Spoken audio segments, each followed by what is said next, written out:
अस्सलामुअलैकुम वरहमतुल्लाहि वबरकातुहू मेरी यूट्यूब फैमिली और मेरे तमाम फ्रेंड्स। आज मैं आपके साथ बहुत ही मज़ेदार किस्म के पराठा रेसिपी शेयर करने जा रही हूँ। और पराठा रेसिपी है हमारा आलू गोभी का। और आलू गोभी की वेजिटेबल मैंने रात को बनाई थी, बहुत ही मज़े की बनी थी। और उसके साथ उसको हमने सुबह के टाइम अच्छे से मैश किया और उसके बाद फिर मैं इसको पराठे के अंदर फिल करके बहुत ही मज़ेदार किस्म की ये पराठा रेसिपी बनाऊंगी। और हमने इसको अच्छे से मैश कर लिया है और ये पराठा इसलिए भी ज़्यादा मज़ेदार बनेगा कि ये फ्रेश क्रीम इसके अंदर मैं यूज़ करूँगी, घी या ऑयल की जगह। और इसका अपना ही एक लाजवाब और बहुत ही मज़ेदार टेस्ट आएगा।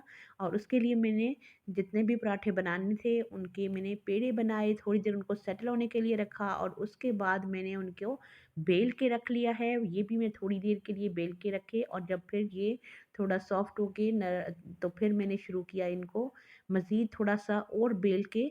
तो फिर मैंने उनके अंदर पहले फिल की क्रीम और उसके बाद फिलिंग करी हूँ आलू गोभी की वेजिटेबल की।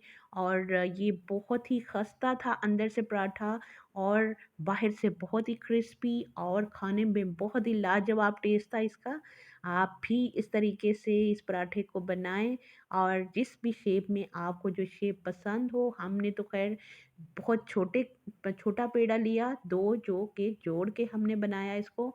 और फिर बाहर से मुख्तलिफ शेप में हमने इसको बंद किया।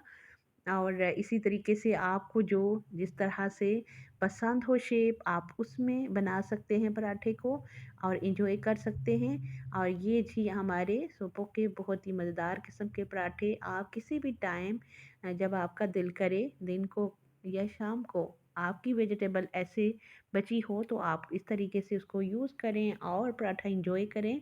और ये जी हमने पहले सारे पराठे बना के रख लिए थे और उसके बाद फिर मैंने सबको पका लिया और अच्छे से उनको फ्राई किया। और ये जी हम इसको पका रहे हैं और आप भी इसी तरीके से बनाएं और इंजॉय करें और हम भी बना के इंजॉय करते हैं। और उसके साथ ही व्यूवर्स मुझे अपनी दवाओं में याद रखें और मेरा ये वाली रेसिपी आपको अच्छी लगे तो मेरी वीडियो को लाइक करना है, अपने फ्रेंड्स में शेयर करना है और जितने भी नए आने वाले हैं मेरे चैनल को आपने ज़रूर सब्सक्राइब करना है। और उसके साथ ही ये देख सकते हैं आप कि हमारा पराठा कितना मज़े का बना है। इसी तरीके से हम सारे पराठे वन बाय वन हमने बना के रख लिए हैं। उसको आप हरी चटनी के साथ, हरा धनिया और पुदीने की हरी चटनी के साथ आप इसको सर्व करें, बहुत ही मज़े के लगते हैं और बहुत ही यमी बनते हैं। और ये देख सकते हैं आप कि कितने टेस्टी हमारे सारे पराठे बिल्कुल रेडी हैं। और उसके साथ ही व्यूअर्स आप भी बनाएं इसी तरीके से इस रेसिपी को, पराठा रेसिपी को, और इन्जॉय करें और मुझे हमेशा अपनी दवाओं में याद रखें। और उसके साथ साथ अपना और अपने प्यारे प्यारे रिश्तों का ख्याल रखें। अल्लाह निगहबान।